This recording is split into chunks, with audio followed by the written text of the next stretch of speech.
All right. Good afternoon, everyone. Thank you so much for having me.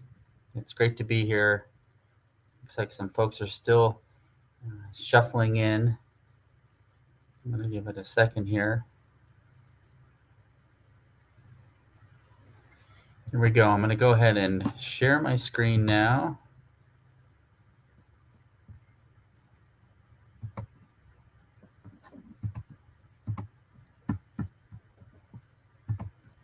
Well, thanks again for joining me for this session where we're going to be talking about pandemic parallels in workers' compensation and how we can leverage our collective experiences throughout the COVID pandemic to reinforce a call for empathy and ways we can um, search for empathy, even though we were all collectively going through such a hard time during COVID, and some of those of us who are still going through a hard time. So, my name is Shaun Dean. I'm General Counsel for Amitros Financial, and this month actually marks 14 years for me being in the insurance and workers' compensation space, and I'm so happy to be here with you all this afternoon to talk about it. I hope I'm not in the way of your lunch.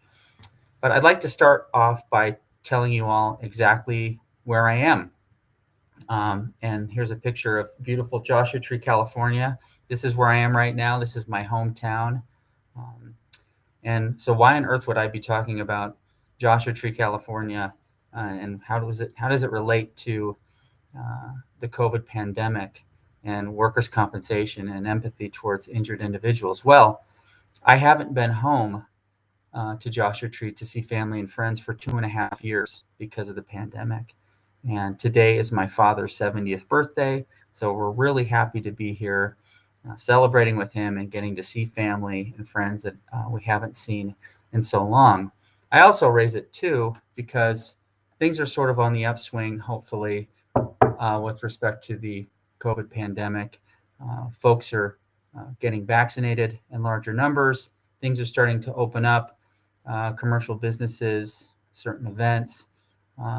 So I think there's certainly cause for some amount of celebration, even though we're not out of the woods yet.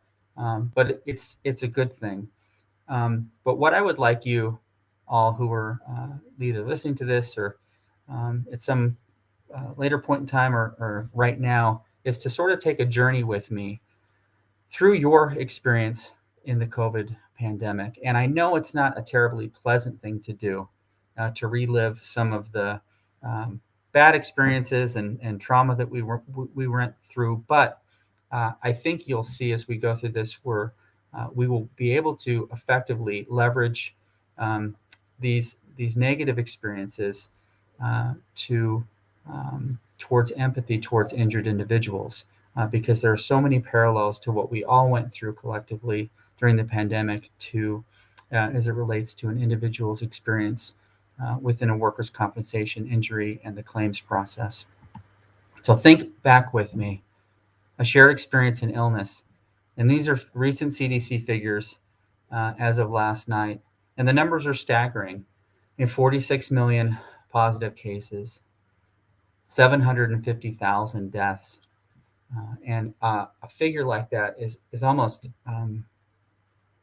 the number doesn't do it justice. I mean, one death is too much. And I find, even talking to right now about 750,000 deaths related to COVID, really hard to even properly articulate. I start losing words. I think our language breaks down at that point because it's such an immense and heavy tragedy. Hospital admissions, it's almost too much. But whether or not you were personally sick with COVID or experienced symptoms or were hospitalized or had to be treated, we all went through this collective anxiety about potentially getting sick or having, worrying about ourselves or our loved ones becoming ill with COVID. So we share this together. A shared experience in isolation. Think back to the height of the pandemic when you weren't leaving the house at all. You weren't probably going into your place of work. Maybe you were. You probably were a healthcare worker if that was the case. But all the instances where you weren't seeing your friends or connecting with your community, or in my case, 2.5 years without seeing my mother and father and sister or coming home. There were quite a few studies done on these effects, and uh, almost all the respondents indicated they reported significant depressive symptoms because of this. If we look at also drug abuse during this time, substance abuse, and specifically related to overdoses, we saw an 18% increase in overdoses in 2020 versus 2019. It's staggering. And the effects of isolation and loneliness are profound. The shared experience and uncertainty. We had no idea what was going on. There was this great study that I cite here. It was very interesting. It took a look in the aggregate in many different studies that were performed, and there were in almost every one of them instances of post-traumatic stress type symptoms that folks reported, a sense of confusion and anger.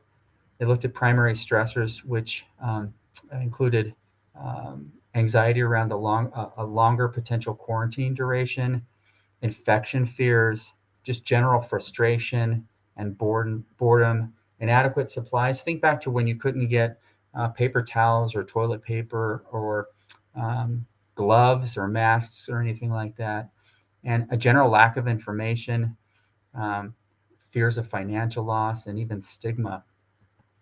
And we shared an experience of confusion, I think, regardless of what level of the pandemic affected us. We saw that there was a tremendous lack of information. There certainly was a misinformation out there. There was conflicting information. And think back to some of those questions that you had, and these are some I just jotted down. How long do I have to quarantine for? Where can I go get a COVID test? How do I get vaccinated? Can I travel? When do the mask and social distancing restrictions expire? What's the occupancy or capacity limit in a certain public space? And when do commercial businesses reopen? And why are the CDC guidelines different from each state, which may differ from county or even city? A lot of confusion that was going on, and still in certain respects that are currently happening. And then for many, there was a shared experience of being out of work or potential financial impact negatively to us. So the unemployment rate rather in April 2020 was at a level we hadn't seen since the 1930s, since we started tracking this stuff. 60% of business closures due to the pandemic were permanent. Those businesses didn't reopen. I think I can remember back in early 2020 being concerned about the economy and potential, ramifications around that. I think we all felt it, and we're very concerned in some way or another. So why am I doing this? Why did I just make you go through this exercise to think about these horrible things that we're sort of just kind of coming out of the darkness on, and are able to see the light at the end of the tunnel? I'm not doing it to make you sad or depressed. I certainly want to do it. It's a beautiful day outside in Joshua Tree, and I can't wait to go enjoy it. But I'm doing it because I think there's a tremendous opportunity in empathy. And empathy is the ability to understand and share the feelings of another. And as we're going to discuss a little bit here, the workers' compensation process mirrors in many ways what all of us went through during the COVID pandemic. We felt a lot of these things that injured workers are going through. So I don't ever want any of you to lose sight of what you went through during the COVID pandemic.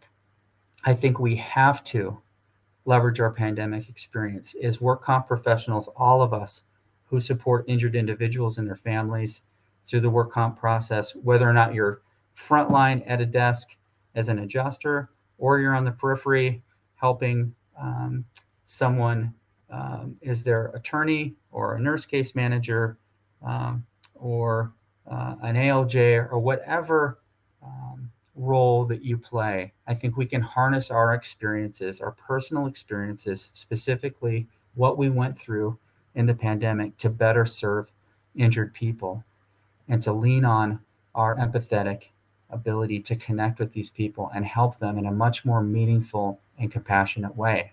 So what are some of the parallels, the primary parallels to workers' compensation? Well, work comp starts out with someone getting ill or injured. And I think we can draw that right to the pandemic. We discussed this, being out of work or losing time with work, potentially the fear of losing your job, and the financial issues that go with being out of work. It's a confusing process. Workers' compensation, I think we all can recognize, even the most proficient of us practitioners who know this stuff inside and out, can empathize with an injured individual who's a layperson that this process might be terribly confusing, primarily because of complicated underlying laws and rules and regulations that we have and procedures that we're experts on. The uncertainty around it. When do they get better? When can they come back to work? All of these questions, am I settling my case? What happens after that? These attributes are direct corollaries to the pandemic. And then psychological effects, what an injured worker goes through around depression, isolation, stress, frustration, lack of information, conflicting information, all of these elements throughout the workers' compensation process for an individual are mirrored through the pandemic that we all collectively went through and were affected by in some way, shape, or form. I don't think there's one of us who wasn't affected by this in some way. So how can we engage empathy from our pandemic experience? And I'll try to make it as simple as I can in my mind. And I know there's many smarter people out there who could come up with more thoughtful ways. But in the interest of simplicity, these are the two that I came up with. First is just asking yourself, what did you need during the pandemic? What information did you need? What support did you need? What exactly did you require during the pandemic? And then two, be the person you wish you had during the pandemic for an injured individual. And I think if we can ask ourselves those questions and be that person that you wanted to be, I think we can begin our journey of being more empathetic towards injured individuals and using our COVID experience to trigger empathy towards those folks. So what are some crossover empathetic attributes that we can use? First and foremost, be a source of accurate information for this individual. You folks are the experts in your workers' compensation field. But I think it goes beyond not just being able to describe or provide interpretation of some complex law or regulation, but it involves explaining what happens next. When I think about my experience during the COVID pandemic, it was terribly confusing. It was difficult to find a source of information that was reliable and trustworthy, whether you were looking to the internet or some governmental figure or just some authority. And I think we can really step into the shoes of an injured individual and go, gosh, what did I need during COVID and how can I be that person to an injured individual? And so I think it goes beyond just interpreting complex rules, but also we have a good idea of what's going to happen next in their situation. Maybe not always, but based upon our experience, I think we can help. And I think being able to explain to someone what's going to happen next alleviates a lot of this uncertainty and anxiety and maybe suspicion that injured individuals have. I think basic reliability, just being there for someone, and it doesn't always have to be just with respect to the substance or substantive issues in their particular claim, but just being there for them. And that means being a good listener and not being dismissive, and also accepting their interpretation of events. And this last one is probably the most important to me. And I think it's having a genuine curiosity about their story, because each and every injured individual has their own story and their own path that they take. Think about how we're going to describe our individual roles in the pandemic 3, 5, 10, 20, 30 years from now to our grandchildren and if we're lucky enough, to our great grandchildren. And we're going to tell them where we were and how confusing it was. I think back to stories my grandmother, who's not with us anymore, used to tell me about the Great Depression, or my grandfather talking about World War II and Pearl Harbor. And if you can recall back to September 11th, I think we're all going to have our own stories, certainly as it relates to the pandemic, as we are currently living through it. And I think, in turn, we need to respect and have curiosity about the stories injured individuals have. So this idea was so profound to me that in the beginning of the pandemic, I worked with folks at Amitros, specifically Melissa, who you got to hear from earlier in a session.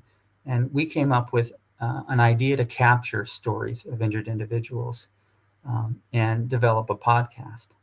So what I'm going to do now is show you some of these, just a few snippets from a couple guests that we have, because I think their stories are way more impactful than anything I could deliver for you here today. And these folks couldn't make it live, so here are a couple snippets, and then following that, I'll go through some of the lessons I think that they taught us around how we can harness empathy in each of their stories. So I'd like you to meet Jim and Monica here, and they're going to talk a little bit about what he went through in his injury.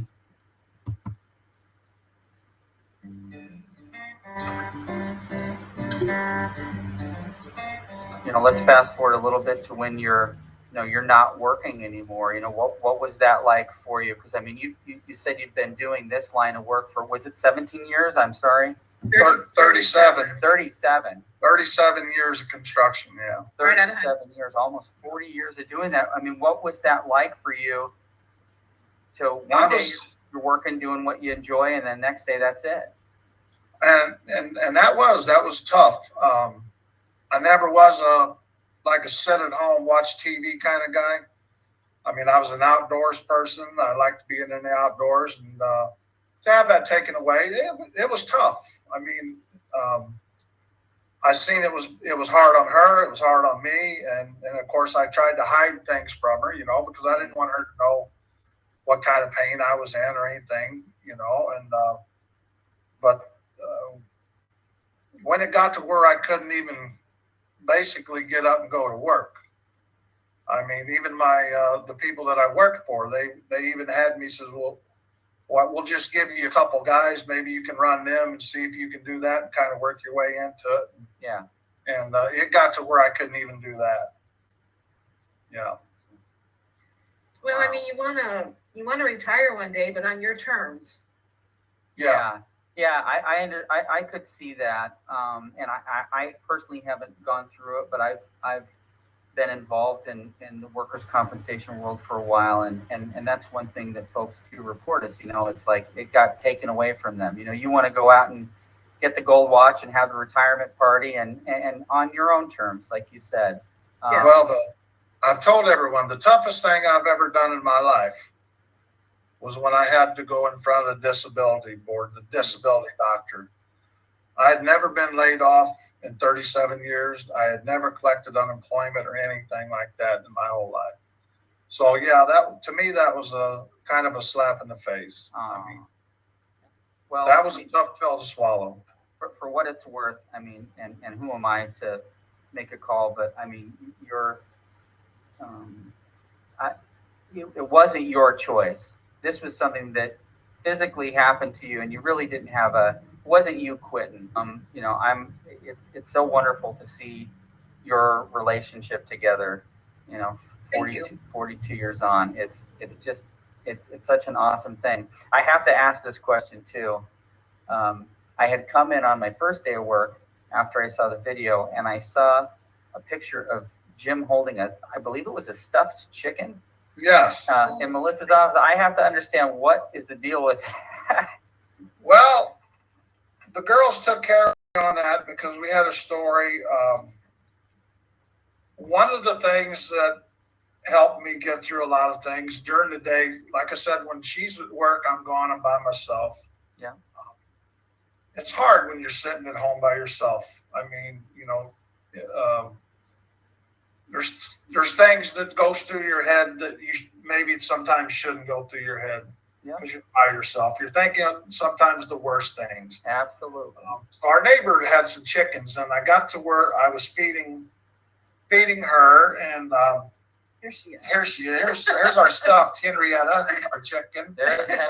So just for the viewers that are Henrietta. not watching this, And this is a Mitros tag on there. It says "Love Mitros," and on the other side it says Henrietta. But I got so close with this chicken that every morning I would go out and call her. She would come. She would let me pick her up. She would let me pet her.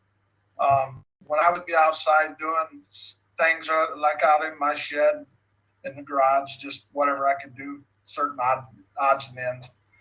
And she followed me around like a little puppy dog. So unfortunately, Henrietta's gone now. This is the only Henrietta that's left. But I do have 3 new chickens that I feed every day, every morning. And if I don't get out there by 8 o'clock, they come up on our deck and they peck on the glass. And then when they see me, then they run to the back door, wait for me to feed them. So I'm really glad you got to see just a quick snippet of Jim and Monica there. But here are my lessons from just even that snippet. And this isn't an original idea for me. I in full disclosure, I stole this from Dr. Claire Musselman.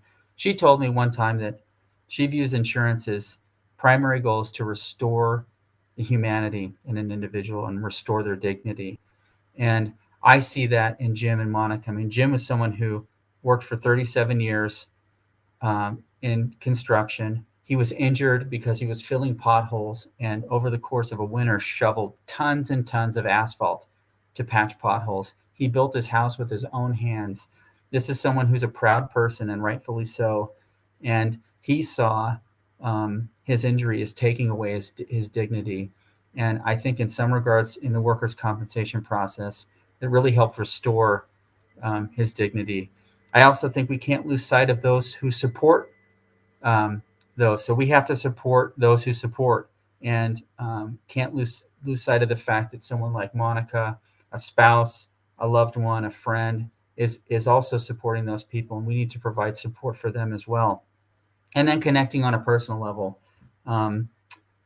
Jim found great joy and some therapy in dealing with his chickens, and also not forgetting to find humor as well. That can be a tough one because we want to provide the utmost respect and dignity towards an individual. But I think humor is another way we can connect with people. And you could tell as we were laughing about the chicken Henrietta. Next, I want you to meet Colleen. And Colleen's going to talk about her daughter, Lauren, who was involved in a very traumatic motor vehicle accident as she was crossing the road. And let's see what we can learn around leveraging empathy towards individuals from Colleen's story.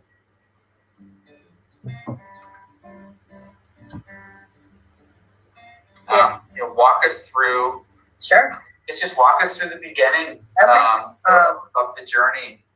Sure. And it's, for me too, it's like, those are the things that happen to other people. You always hear those things, those don't. But unfortunately, we found ourselves in the situation where, we got that dreaded phone call, and just a typical Friday, muddling through a tough work day and, looking ahead to, what soccer games do we have on the schedule for the weekend? And, we got a phone call from a detective that said that, my daughter had been in a really bad accident and things were bad. They were really bad. So, we just had to go into survival mode and, make arrangements for the rest of our family. We have 6 other kids. Try to get a hold of everybody and try to get the first plane out of town so we could get to Los Angeles. And Lauren was 25 at the time. So she was already on her own. She was living in Manhattan, living the dream. Had a very successful career, great life. She already had a master's degree and, was just living life. And she was, full of life and a real go-getter. And, you do your best, you raise your kids, you hope they turn out good, that they're good people, make good choices. And it looks like we were well on our way. And, something as simple as crossing the street and making sure nobody was coming was not something I expected. But it happened. And Lauren was just on a typical run, and was crossing the street. And the way it happened, from what witnesses told us and from the police report, was that she was on Hollywood Boulevard. She was crossing the street in an intersection. The light was beginning to flash, how in the walk sign, you're running out of time. She thought she had enough time to cross. She was a New Yorker, and clearly she didn't. But there was a big box truck that was in the turning lane making a left turn. And it was pushed up over the line to make a left, like we all do. We scoot up a little bit so we can see. Don't do that. I don't do that anymore. So the truck was pushed up. So as Lauren went through the intersection, the truck is here. She had to make her way around the truck outside the crosswalk. So what she was looking at was the truck and getting around the truck, not over to her right. Well, the light turned green, and there was an oncoming car at 45 miles an hour that hit her. So when she was hit, from what witnesses told us, she flew straight up in the air, 10 feet, came back down, her head hit the windshield, she cartwheeled through the air and flew another 20 to 30 feet and landed in the middle of Hollywood Boulevard. So when later, just to jump ahead a little bit, after we got there and a few days later, the detective came to the hospital to meet with us, and he told us he does not get called on the scene unless it's a fatality. So I don't think anybody that witnessed that accident thought she would survive that. So you fly out there, and we won't be able to get to the level of detail. That's why folks need to go by the book to really get the full impact of it. But you get there, you get to the hospital. What happens in the immediate aftermath? So when we arrived, and I worked in the healthcare field. I worked in the insurance part of it, but I was used to going into bad ICU rooms and bad situations in an ICU room, basically. So for me, it wasn't as shocking because I knew about head injury and I knew how bad it looked. Now, my husband was oblivious. And I think he knew it was bad, but he also didn't talk to the social worker like I did. So I knew the social worker's tone when I asked her if she was going to die. And her response was, if you're asking me if you need to come, the answer is yes. So I knew it was bad. And I heard her tone. Now, my husband only was getting this from me. Obviously I didn't candy coat it, but I don't think he knew the desperation. So when he walked into that room, I thought he was going to pass out. And luckily there was a chair sitting there, because when we walked in, and it's funny, not funny, but ironic that, we didn't even realize at the time, but like the charge nurse, she met us in the parking lot. And I'm like, well, that was really nice. And I'm like, I don't think they do that to everybody. So I was like, well, they have really good service here. But, it was that bad to where they were waiting for us. And Cedars-Sinai is a huge complex. We would have never found our way. So she walked us up, and it was very surreal. And when she went past like the front desk, there was like a guard there, for lack of a better word. And she looked at him and said, "These are the parents of Trauma Foxtrot," which was Lauren's Jane Doe name. And he just kind of nodded like he understood. Unfortunately, he works the night shift. He probably sees a lot of this. So, but anyway, so we walked in, you could feel all eyes on us, the whole unit, looking at us, because they knew, this was a person, they didn't even know who she was for a long time. So the parents were finally identified, and then they had to, get there. But we walked in and you couldn't even recognize her.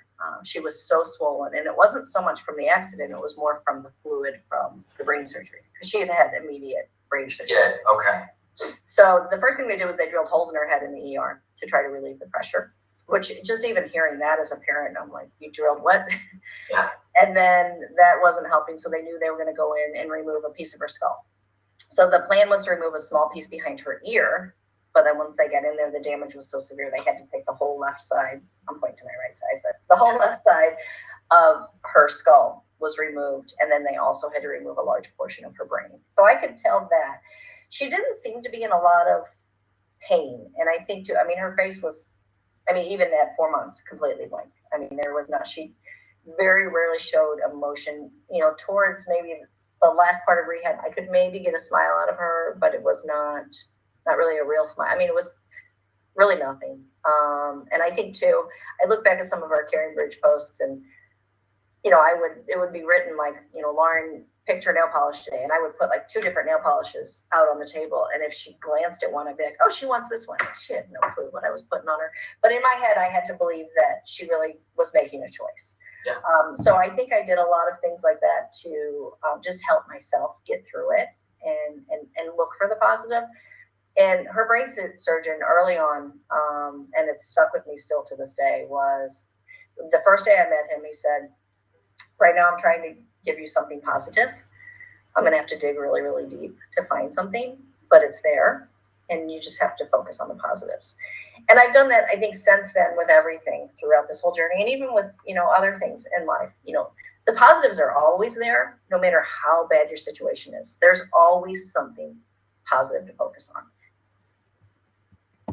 It's really, really powerful. So coming away from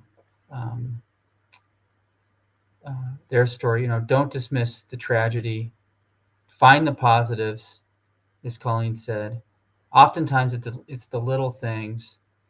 And many times Colleen said how much it meant to her that someone brought over a meal or took her other kids to soccer practice. So think of what just little things you can do for someone else. And as we know, an injured individual is going to remember how you made them feel versus exactly what you said. So some final thoughts.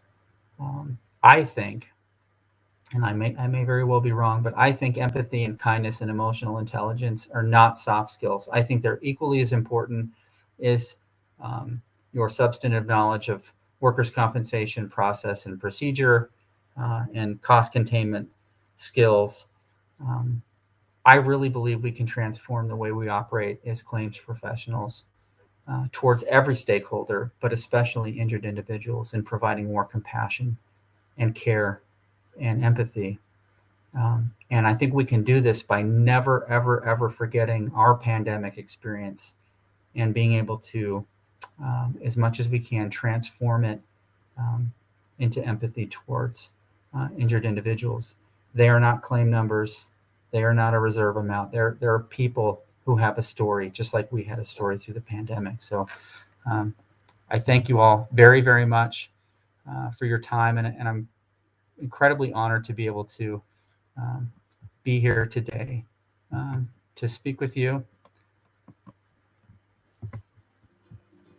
And I don't think we have, doesn't look like there are any questions that came through, but again, I just want to thank you very much for having me. Sorry about the backdrop in the Best Western here, but appreciate it very much. Thank you, everyone.